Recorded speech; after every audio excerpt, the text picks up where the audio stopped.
Nakakita na po ba kayo ng ganyang kalit na kamatis? Yun yung wide. Wild? Wide na kamatis. Tingin nga, tay. Masarap ito. Ha? Kinakain ito. Tingnan nyo po, wild na kamatis. Wild.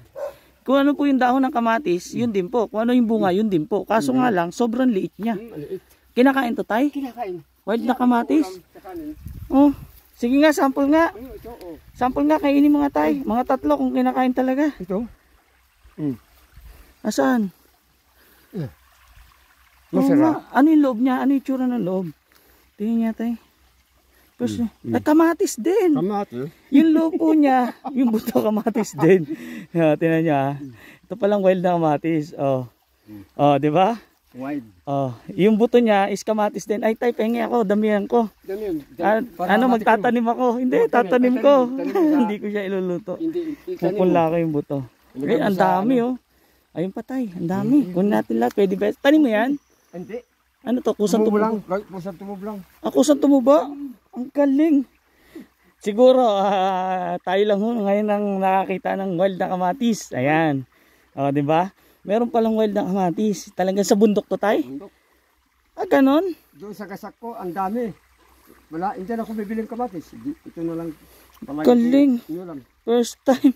Saka namangha ako kasi nga, hindi natin alam na meron palang ganitong kaliit na kamatis. Asing kamatis po talaga siya. Kung ano yung laman at lasa ng kamatis, yun din. Yung lasa tayo yun din. Ayun din. Ganun din ang lasa ng kamatis. Kaso siya, ang pagkakaiba lang is super liit niya. Di ba? Ngayon makakapagparami tayo nito at baka sa may baba, tayo lang ang may tanim na ganito. Ganun wild mo na lang, kamatis. Sige. Kung may mula ka, ganun mo lang. Pupunla. Wag ganun. Hindi ko, sige, isa pa nga tayo, kain ka pa nga uli. Yung hilaw. Yung hilaw, ito, yung green. Kainin? Ayan. Titignan ko nga. Kung talagang legit na kinakain. Baka mamaya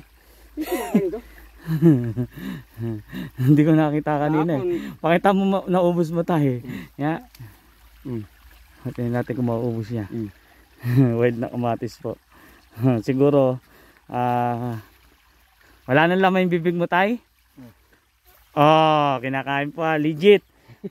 Wild na kamatis. Ito po yung bahay ni tatay. Diyan tayo pupunta. At ngayon siguro, nakapaglabas tayo ng ganito wild na kamatis. Pararamihin natin to. Itatanim natin yung kanyang buto.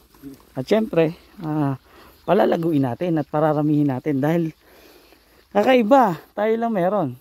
Kaso nga lang, pag kayo magluluto ng kinamatisan, kailangan nyo ng madalawang dakot. Ay, nako. Hindi katulad ng malaking kamatis, isang piraso lang, sulit na. Tingnan mo anak, yung palo na yung kinakapatid mo si Pagdo. Bait na nga no. Malapit na. Kay Utol Pandu ba yan? Oo. Ba may mga manok? Meron. Diyan po bahay ni tatay. Ayan, tingnan niyo po.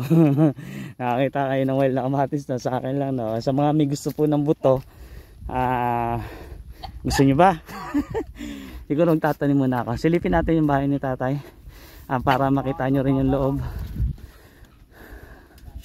Andiyan na pala si nanay. Andiyan si nanay, tay?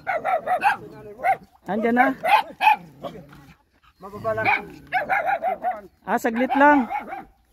Bababa lang saglit si tatay at si nanay at aakyat uli. Manguha kayo ng kamote, nay. Nakakita kami kamatis. Plastic pa yan. Dagi na kami bili. Ito tay, sa bundok nyo talagang ito ginagamit nyo dati pa? Wala kang pera, yun ang ulam. Galing. Ayun po Pag walang ulam, ito po ang kanilang ulam. Wild na kamatis.